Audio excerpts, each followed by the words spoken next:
प्रयागराज धाम की गंगा मैया की गुरुदेव भगवान की जय जय सीताराम।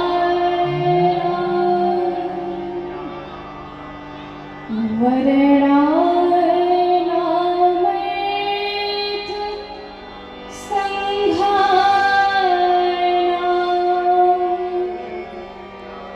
रसानां छन्द सामपि मंगलानां च करतारो वन्दे वाणीविनायको भवानी शङ्करो वन्दे श्रद्धा विश्वासरूपिणो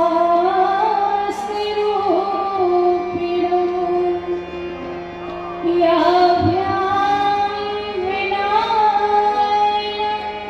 पश्यन्ति सिद्धाः स्वान्तः हस्तमीश्वरम् वन्दे बोधमयं नित्यं गुरुं शङ्कररूपिणं यमाश्रितो हि वक्रोऽपि चन्द्रः सर्वत्र वन्दते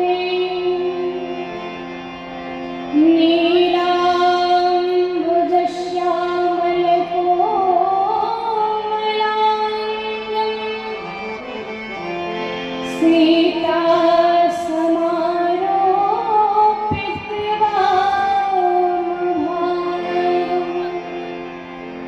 पाणौ महासायकचारुचापं नमामि रामं रघुवंशनाथं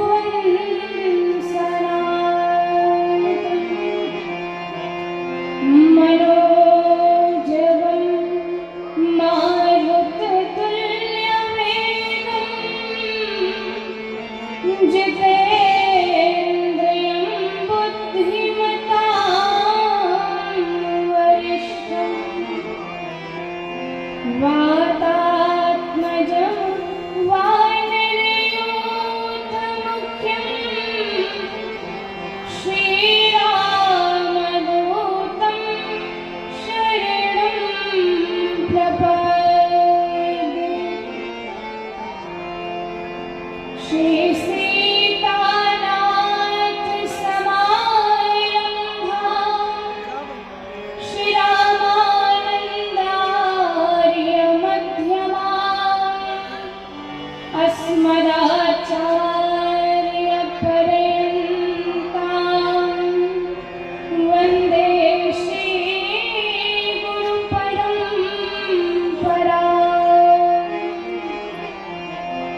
सीताराम जी के पद कमल बारंबार मनावो, गुण गावो सिया राम के, हनुमत हो सहाय। हे हनुमान विराजियो, कथा कहूँ मैं आज, सुच सेवक तुम राम के, और मैं चरणों की दास।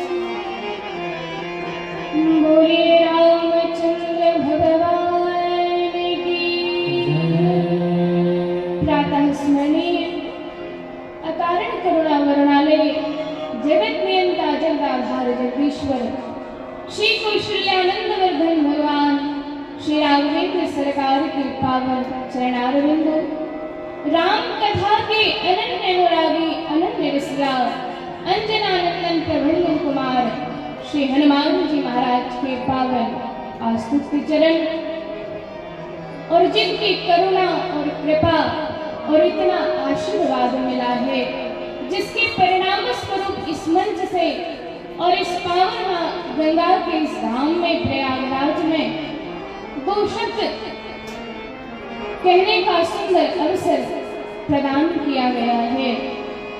ऐसे परम पूज्य चरण श्री गुरुदेव जी भगवान और यहाँ पर उपस्थित सभी मेरी माताएं और मेरे भाई बंधु और सुंदर वाद्य यंत्रों के साथ संगीत साहित्य के धनी और शास्त्रीय संगीत के जो मर्मज्ञ हैं, ऐसे संगत करने के लिए सुंदर वाद्यों के साथ तैयार हैं, ऐसे आप सभी मेरे प्रिय भाई बंधु, आप सभी सर्वप्रथम मेरा प्रणाम स्वीकार करें।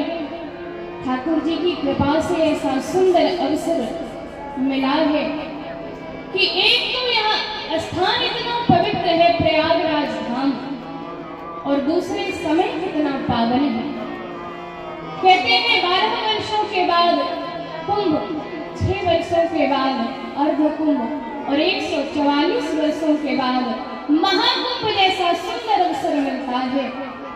और सचमुच जो यहाँ पर आ जाए, भगवान का ही बड़ी कृपा समझनी चाहिए और अपना सौभाग्य समझना चाहिए, क्योंकि यहाँ पर मां गंगा की गोदी में स्नान तो हम सभी करते ही हैं, शारीरिक रूप से तो स्वच्छ होते ही हैं, पर यहाँ पर जो कथाओं की गंगा बह रही है, इसके द्वारा भी हमारा मन, हमारा अंतःकरण भी पवित्र करने का बहुत सुंदर सौभाग्य मानो ठाकुर जी की ही कृपा से हम सभी को मिला है।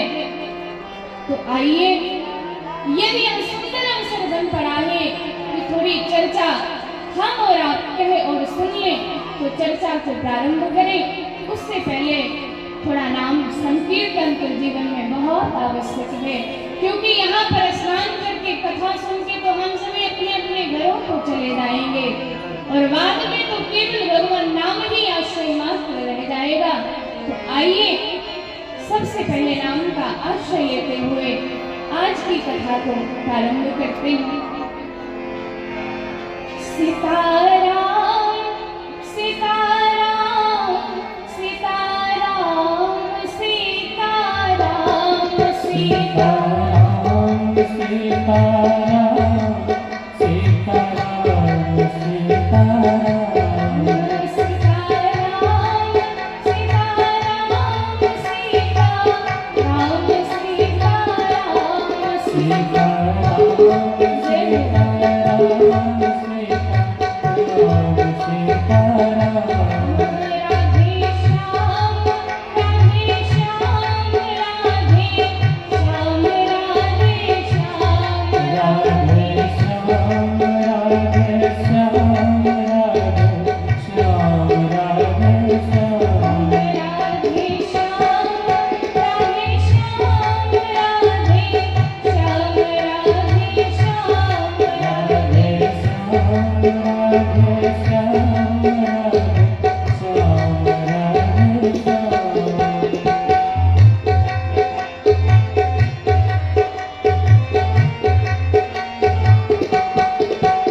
जब इतना सुंदर सौभाग्य हमारे और आपके जीवन में बना कि माँ गंगा की गोद में स्नान के द्वारा शरीर का शुद्धिकरण और राम कथा और श्रीमद् भागवत कथा और श्रेष्ठ संतों के दर्शन करके हमारा मन, हमारा अंतःकरण तो पवित्र हो ही रहा है।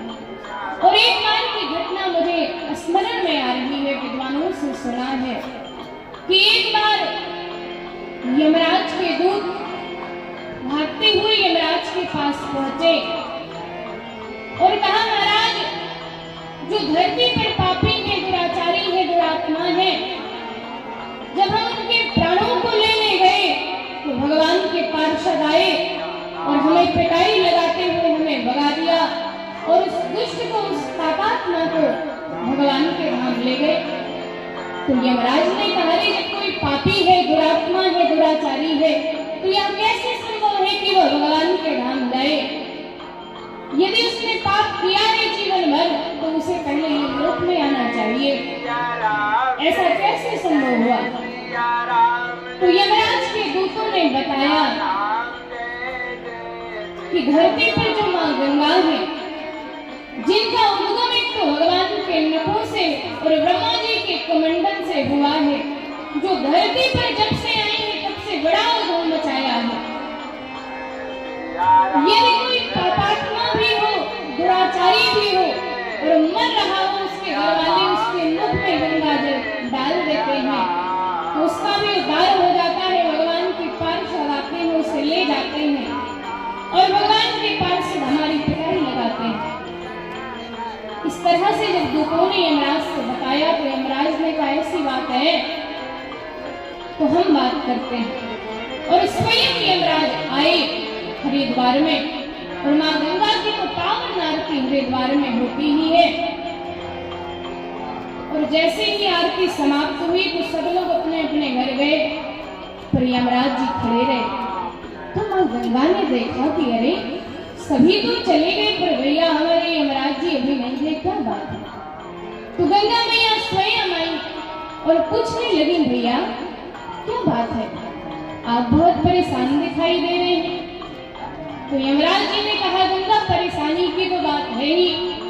तो गंगा मैया ने कहा मुझसे कोई अपराध हो गया। तो यमराज जी ने कहा तुमसे भी बहुत बड़ा अपराध हुआ है, तुम पापियों को दुराचारियों को भी भगवान के धाम भेज रही हो। गंगा मैया ने कहा मतलब। यमराज जी ने कहा कि जिन्होंने पूरे जीवन भर कभी भगवान का नाम लिया ही नहीं है, कभी कथा के एक शब्द भी उनके कान में पड़े ही नहीं, जिन्हें हरि कथा सुनिए नहीं काना और श्रवण रंजय ही भवन समाना। जिनके कानों में कभी कथा के एक शब्द गए ही नहीं, उनका कान तो केवल सांप की बिल के समान है। अरे ये तो जीवन ही मिला है, इसीलिए तो बुद्धि और विवेक मिला है कि हम समझ पाए कि हमारे जीवन मानवतन को पाने का आखिर उद्देश्य क्या है। बाबा गोस्वामी जी से पूछा गया बाबा यदि शरीर मिला है तो क्या हम अपने इस शरीर के कर्तव्य कर लें, बस यही जीवन का उद्देश्य है। बाबा ने कहा नहीं। तो फिर बच्चे थे, बड़े हो गए, विवाह आदि हुआ, पढ़ लिख कर व्यवसाय करने लगे, क्या ये जीवन का उद्देश्य है? बोले नहीं। तो फिर जीवन का उद्देश्य क्या है?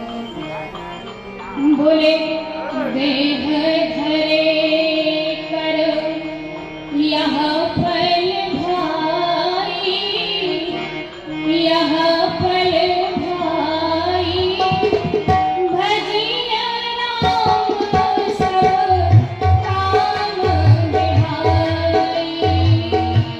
देह धरे कर यह फल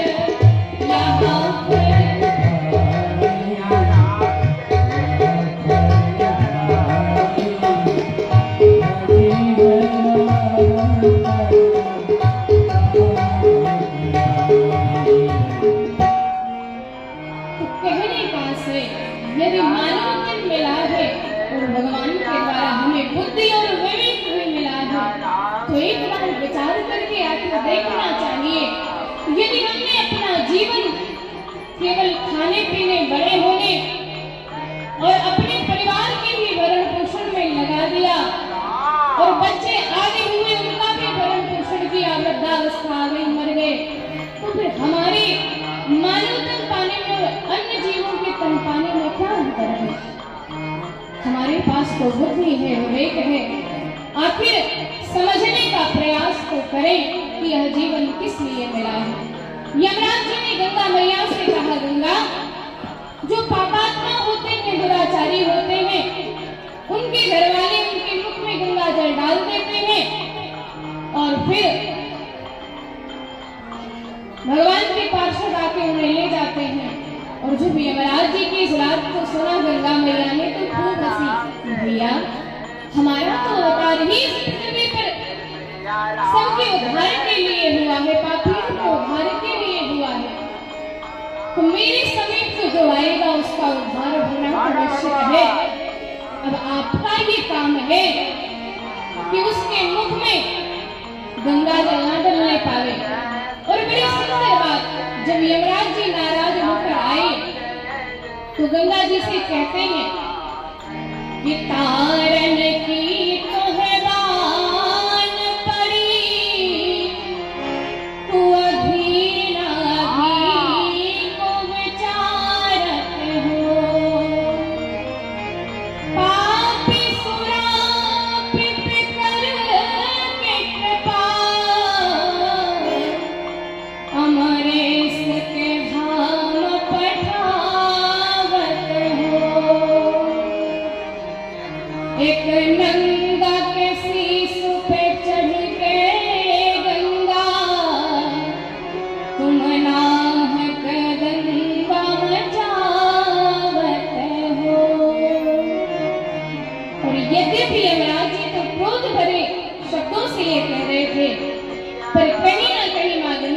प्रति उनका प्रेम भी था।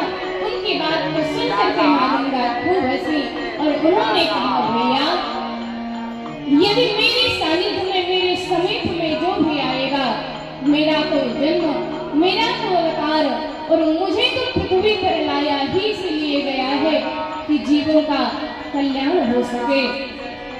और यदि कोई जीवन भर पाप किया है तो आपका ही कर्तव्य है कि उसका उद्धार न होने पाए। तो भैया एक तो माँ गंगा है जिनमें स्नान कर लेने से जीवन का उद्धार हो जाएगा, और एक राम कथा और एक श्रीमद् भागवत कथा रूपी गंगा है। इस गंगा में भी स्नान करने से जीवन का उद्धार हो जाएगा। तो फिर दोनों गंगा में आखिर अंतर क्या है? क्या केवल एक गंगा में स्नान करने से हमारा कल्याण नहीं हो सकता क्या?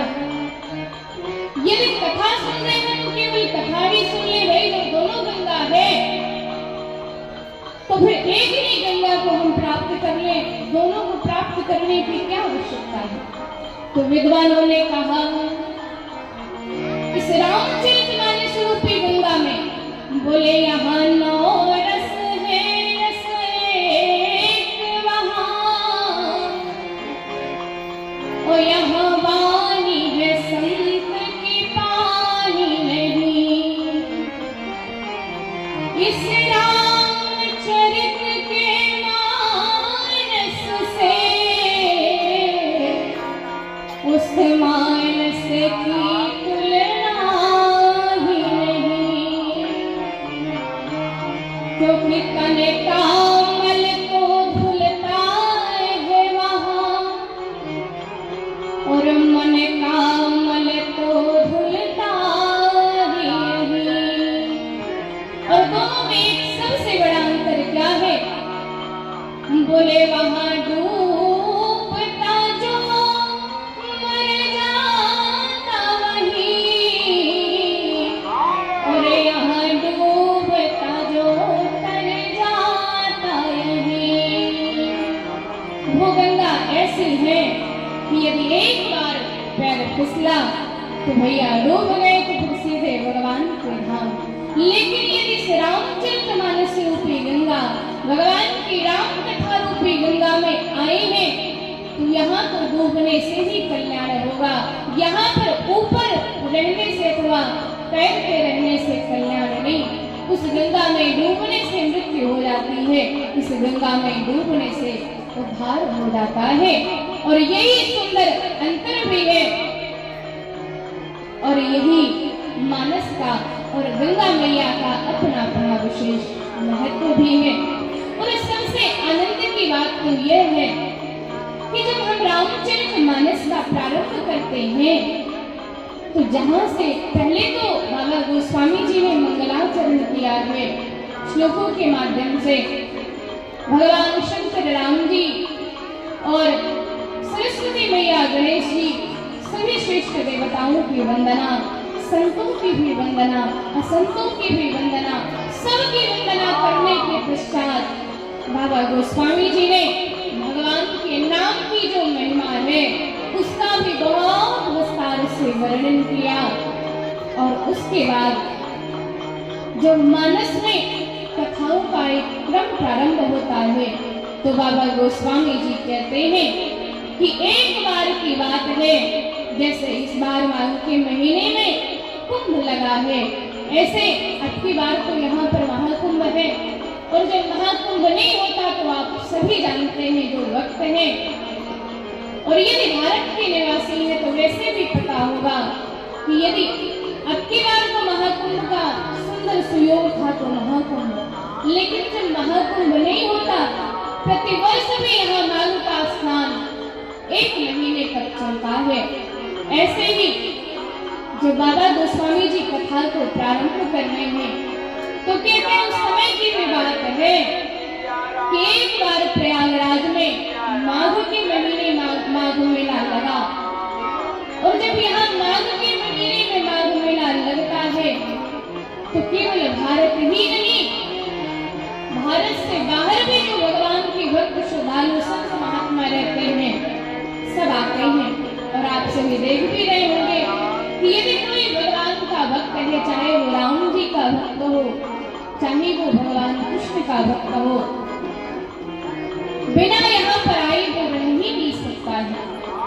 ऐसे ही उस समय की बात है, माघ के महीने में जब प्रयागराज में मेला लगा तो देश विदेश के संत महात्मा आए और यहीं पर याज्ञवल्क्य जी महाराज भी आए और यही प्रयागराज में भरद्वाज जी का आश्रम बना है। सभी संत महात्मा पूरे 1 महीने भर स्नान किए, कथा को भी सुने और फिर अपने अपने आश्रमों को जाने लगे। और जब सभी महात्मा जाने लगे तो जो भरद्वाज मुनि हैं उन्होंने याज्ञवल्क्य जी महाराज के चरणों में प्रणाम करके निवेदन किया, महाराज आप भी जा रहे हैं। याज्ञवल्क्य जी ने कहा, भाई माघ का 1 महीना पूरा हुआ, स्नान पूर्ण हुआ, आपको अपने आश्रम को जाना चाहिए। भरद्वाज जी ने हाथ जोड़कर निवेदन किया, हम चाहते हैं कि आप कुछ दिन और यहाँ रुक जाएं। क्यों भाई, स्नान तो पूरा हुआ, माघ का महीना भी पूर्ण हुआ, आपको जाना चाहिए। भरद्वाज जी ने कहा, वो स्नान तो पूर्ण हुआ पर मेरे मन में कुछ और अभिलाषा है आपसे जानने की, और आप भगवान के बहुत बड़े भक्त भी हैं और विद्वान भी हैं, इसलिए हम आपसे कुछ जानना चाहते हैं। और तब बाबा गोस्वामी जी बहुत सुंदर अर्धाली लिखते हैं, एक बार भरी मकर नहाए, एक बार भरी मकर नहाए, एक बार भरी मकर नहाए, एक बार भरी मकर नहाए, सब मुनि से आचमन सिखाए, सब मुनि से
तो वहां पर एक बार शब्द का प्रयोग करते हैं।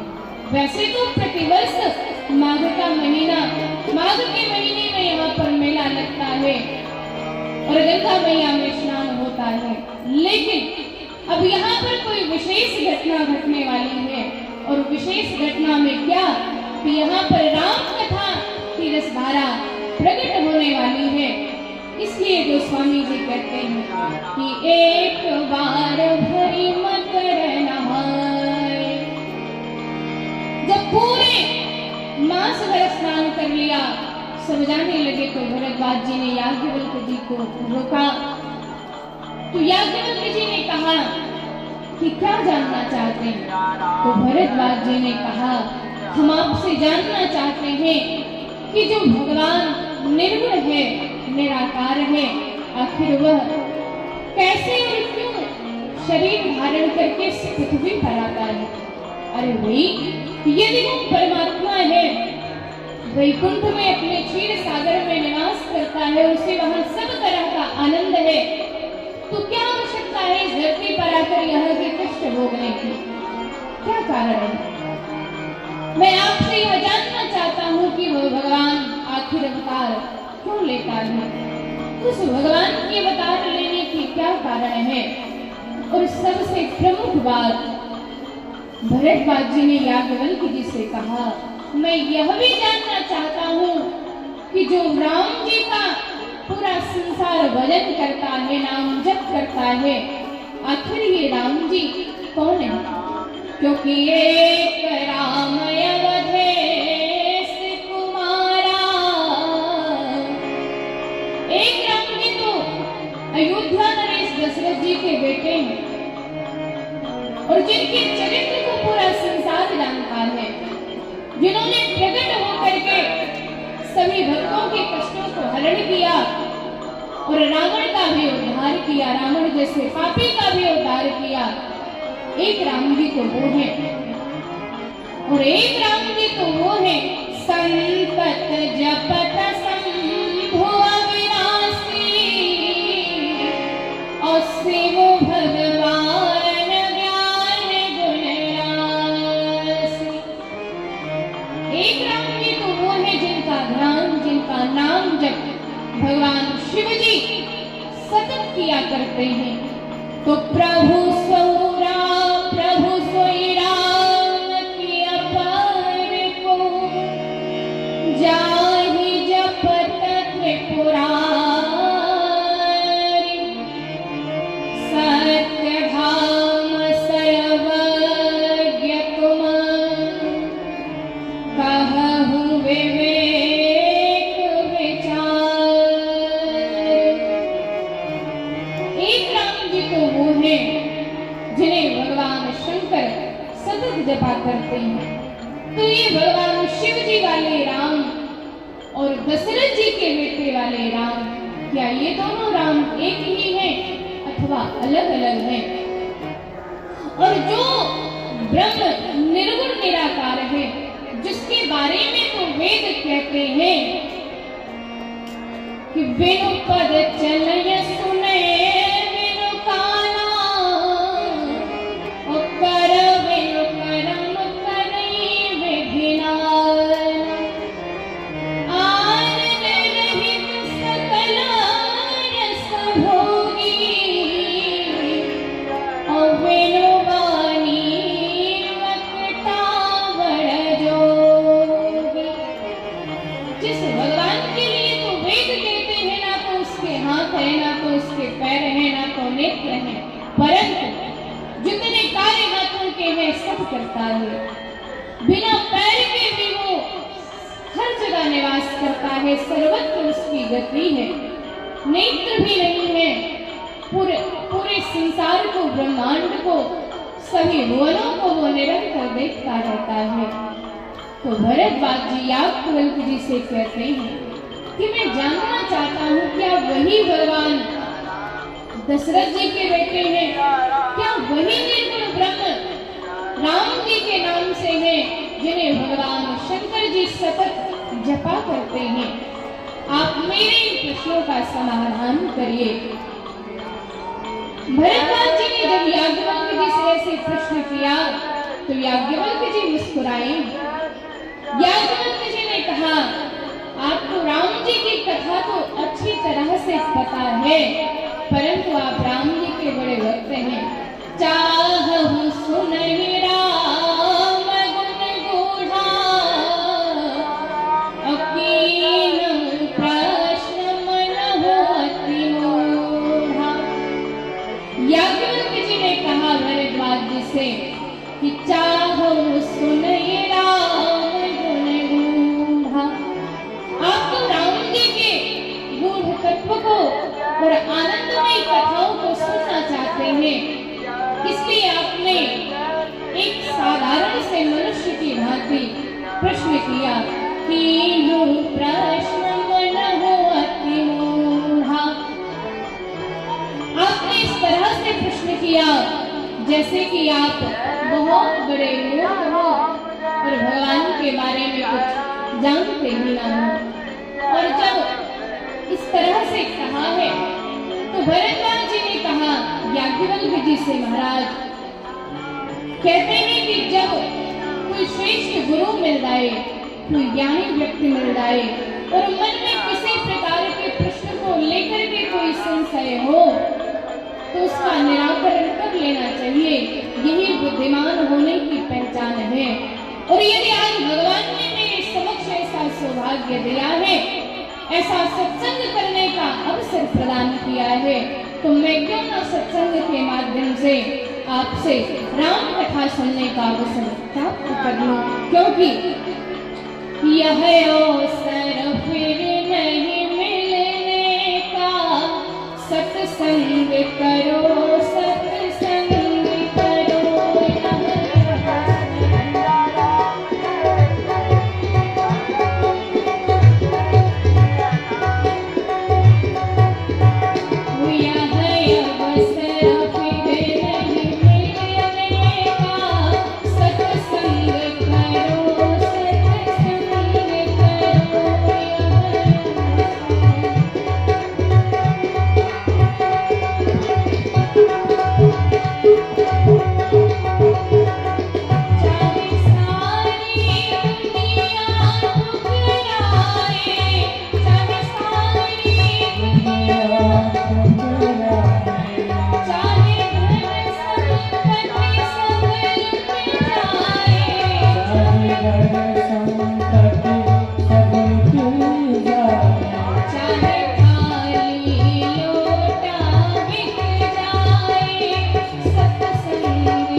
ऐसा सुंदर अवसर मिला है कि एक तो मां गंगा का धाम है, दूसरे परम विद्वान संत याज्ञवल्क्य जी महाराज जो कि राम कथा के बहुत बड़े मर्मज्ञ हैं। तो आज भरद्वाज जी ने सोचा क्यों न इस अवसर का लाभ उठाया जाए और इन्हीं से कुछ गूढ़ राम जी के तत्व को प्राप्त किया जाए। और इसलिए प्रश्न किया है भरद्वाज जी ने याज्ञवल्क्य जी से।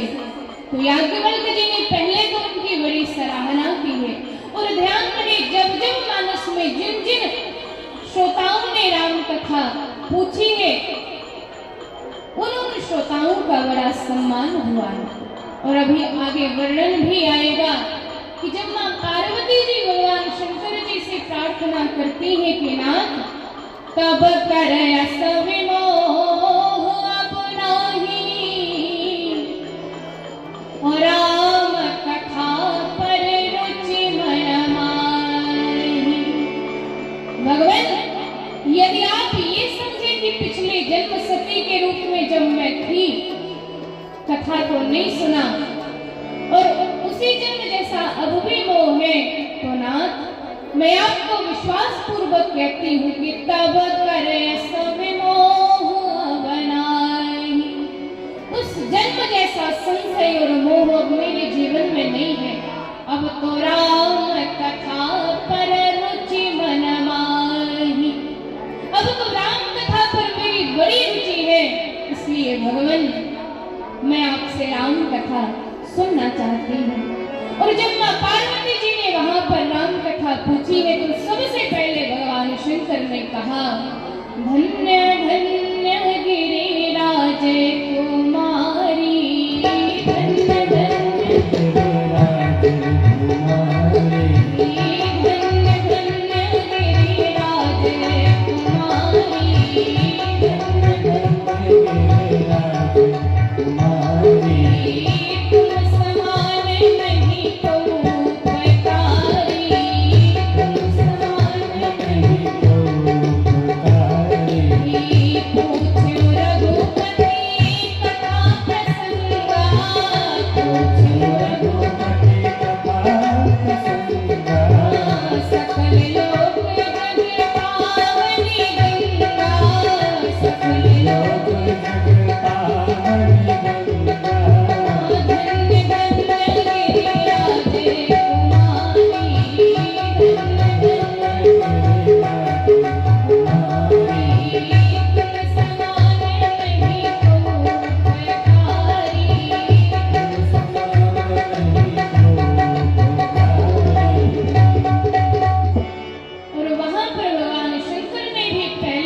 क्योंकि पूछूं रघुपति कथा प्रसंगा और सकल लोक जग पावन गंगा। देवी, आपने जो राम कथा का प्रसंग पूछा है ये सारे जगत को पवित्र करने वाली राम कथा रूपी गंगा के समान है।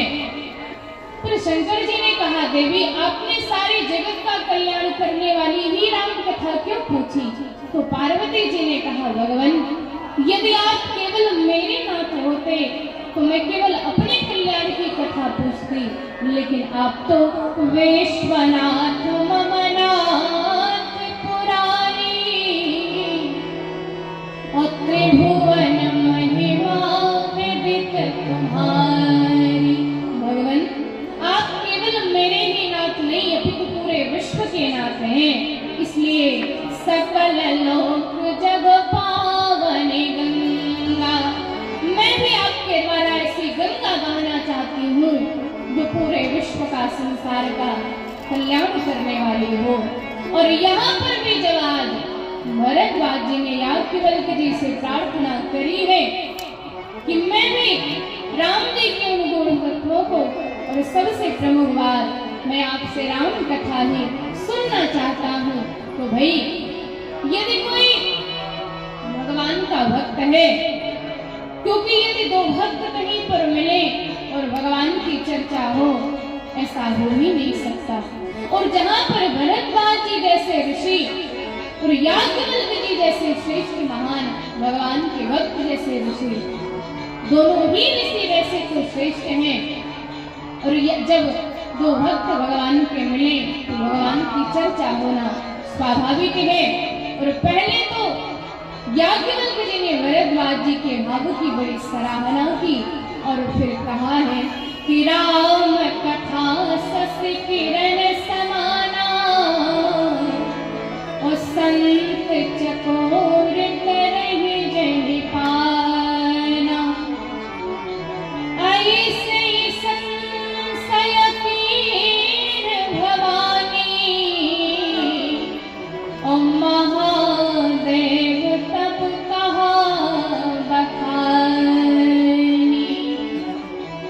याज्ञवल्क्य जी ने भरद्वाज जी से कहा, जिस प्रकार से आपने आज प्रश्न किया है, निवेदन किया है, राम कथा को जानने की जिज्ञासा मेरे सम्मुख प्रस्तुत करी है, ऐसे ही एक बार संशय माँ भगवती पार्वती जी ने भगवान शंकर जी से किया था। और अब जो भगवान शंकर जी के द्वारा माँ पार्वती जी ने उस कथा को पूरे विश्व को प्रदान कराया, परंतु वह घटना कैसे घटित हुई और किस प्रकार से माँ पार्वती जी ने भगवान शंकर जी से निवेदन किया, कब और कैसे, इसी की चर्चा अब याज्ञवल्क्य जी प्रारंभ करने जा रहे हैं। और भरद्वाज जी से कहा, भैया एक बार की बात है, हमारे बाबा शिव जी तो वैसे कैलाश पर निवास करते हैं, परंतु एक समय की बात है, भगवान शंकर जी को पता चला कहीं से कि दंडक वन में कुंभज ऋषि जी, जो कि भगवान के बड़े भक्त हैं और ज्ञानी संत भी हैं, उनके द्वारा राम जी की सुंदर चर्चा दंडक वन में हो रही है। और शंकर जी को एक तो भैया राम नाम के उपासक, और कहीं पर राम कथा हो और शिव जी ना पहुंचे, ऐसा तो हो ही नहीं सकता। तो शिव जी ने कहा, भाई कैलाश पर रहते हुए और नाम जप करते हुए तो बहुत दिन व्यतीत हो गए, क्यों ना चलकर थोड़ी हरि चर्चा श्रवण कर ली जाए। इसलिए भगवान शंकर उस दंडक वन में, जहाँ पर कुंभज ऋषि जी का आश्रम और जहाँ पर सुंदर राम कथा की रसधारा बह रही है, कथा को श्रवण करने के लिए भगवान शंकर वहां से चलना ही चाह रहे थे। तब माँ सती जी ने बाबा से पूछ लिया, बाबा स्वामी आप कहाँ जा रहे हैं? तो शिव जी ने कहा, देवी दंडक वन में राम जी की कथा होने जा रही है और मैं कथा को सुनने के लिए जा रहा हूँ। तो माँ सती जी कहती हैं, यदि आप कथा को सुनने के लिए जा रहे हैं तो ना मैं भी आपके साथ चलूंगी।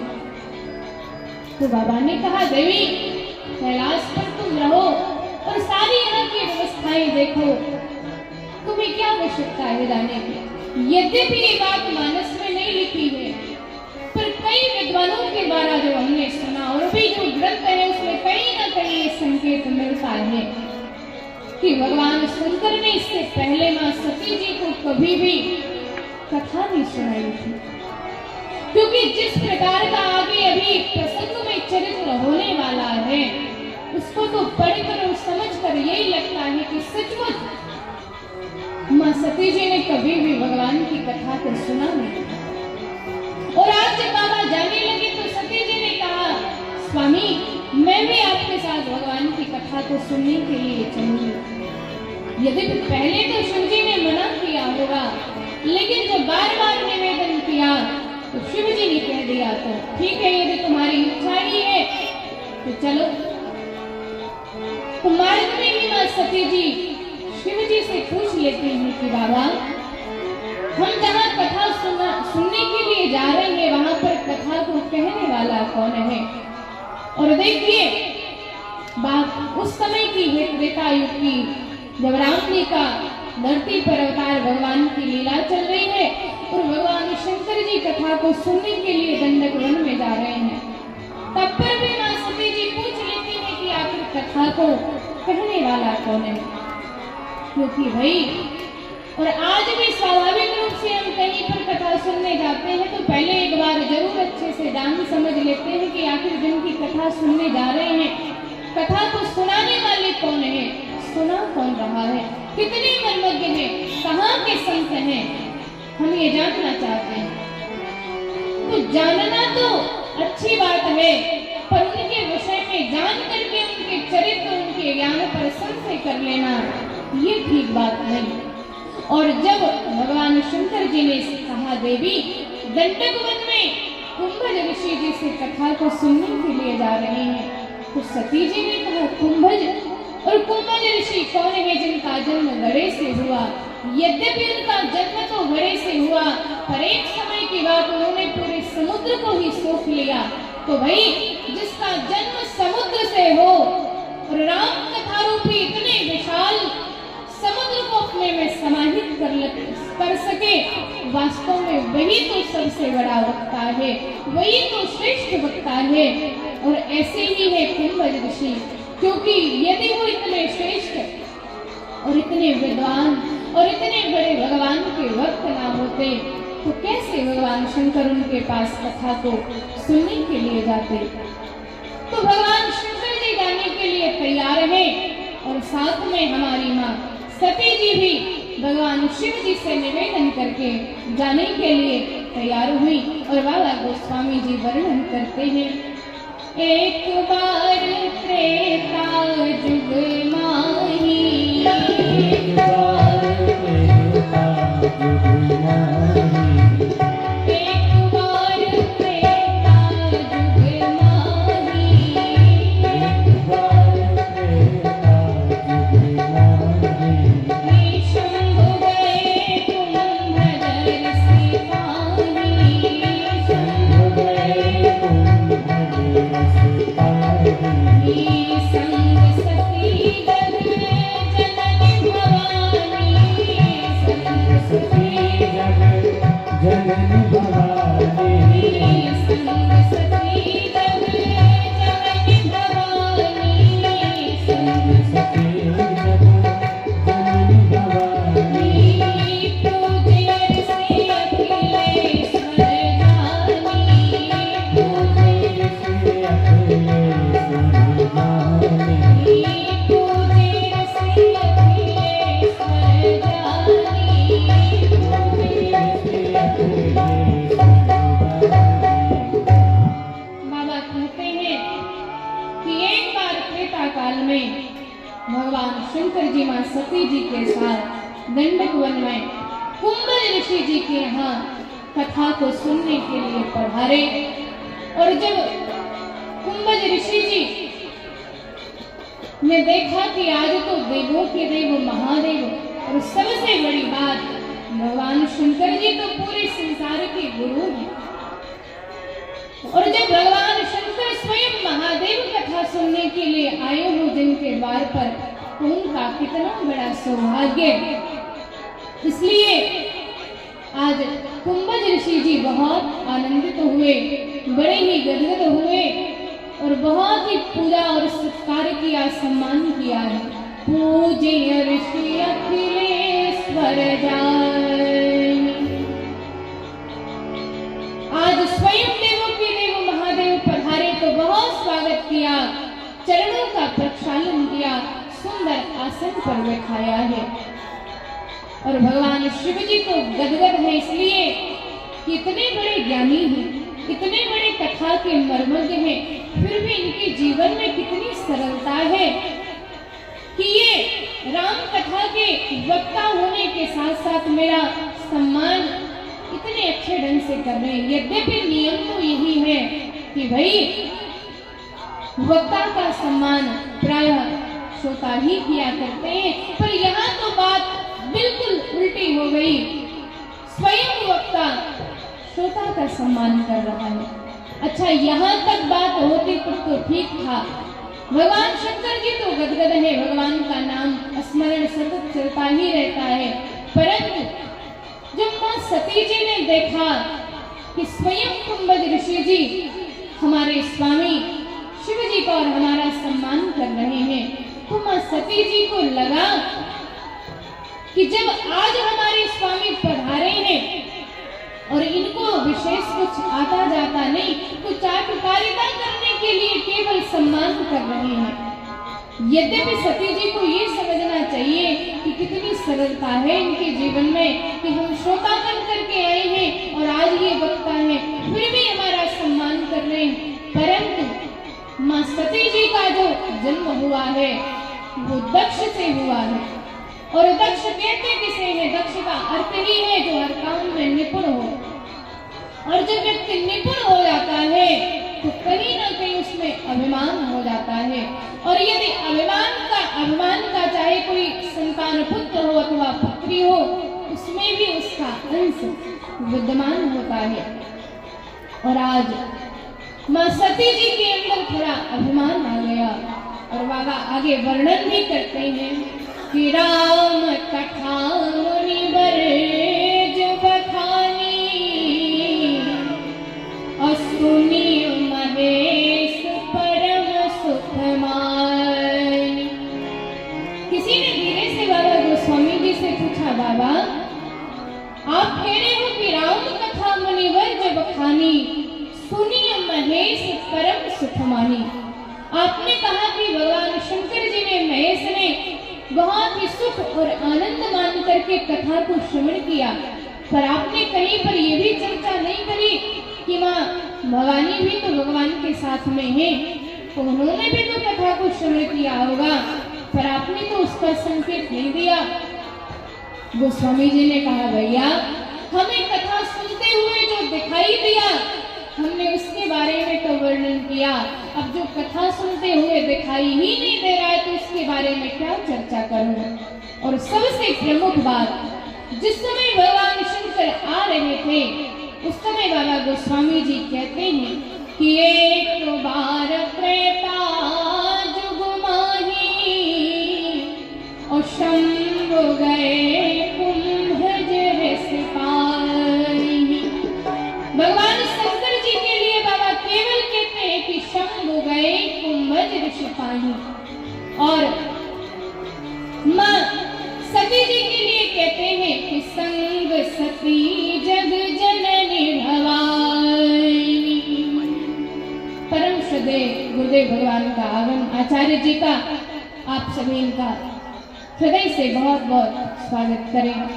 श्री राम जय राम जय जय राम, जय सिया राम जय जय सिया राम, श्री राम जय सिया राम जय जय सिया राम, श्री राम जय राम जय जय राम, जय सिया राम जय जय सिया राम, श्री राम जय राम जय सिया राम जय जय सिया राम। बोलिए रामचंद्र भगवान की। 2 मिनट की चर्चा और करके मैं वाणी को विराम करती हूँ, और इसके बाद आनंद से श्रीमद् भागवत की कथा को हम सभी श्रवण करेंगे। तो भगवान शिव जी तो कथा सुनने के लिए आई है, साथ में माँ सती जी भी, और बाबा कहते हैं कि कहत सुनत रघुपति गुण गाथा, ओ कछु दिन कहाँ रहे गिरनाथा। फिर क्या हुआ? बोले मुनि सन विदा मांगे त्रिपुरारी, और चले भवन संगदाक्ष कुमारी। कुछ दिन राम कथा को कहते सुनते वहां पर निवास किया। अब भाई जितने दिन की कथा रही वो 7 दिन की 9 दिन की कथा को श्रवण किया, और फिर भगवान शंकर मां सती जी के साथ अपने कैलाश को प्रस्थान करते हैं। पर यहाँ पर इस अर्धाली में बहुत सुंदर एक शब्द और संकेत दिया है बाबा गोस्वामी जी ने कि चले भवन संगदाक्ष कुमारी। क्यों भाई? जब आ रही थी तो बाबा कह रहे हैं कि संग सती जग जननी भवानी। वहां पर तो माँ को बहुत सारी उपमाओं से बड़ा सम्मान दिया, और जब आज कथा से जा रहे हैं तो केवल दक्ष कुमारी, ऐसा क्यों? तो ऐसा क्यों लिखा है बाबा गोस्वामी जी ने, जानना चाहते हैं तो आज तो समय समाप्ति की ओर है और इससे आगे की जो सुंदर चर्चा है और जो कारण है वो हम सभी कल की चर्चा में जानेंगे। आज यहीं पर मैं वाणी को विश्राम करूंगी, बस 1 मिनट के लिए भगवान का नाम। मधुरे मधुरे नाम सीताराम सीता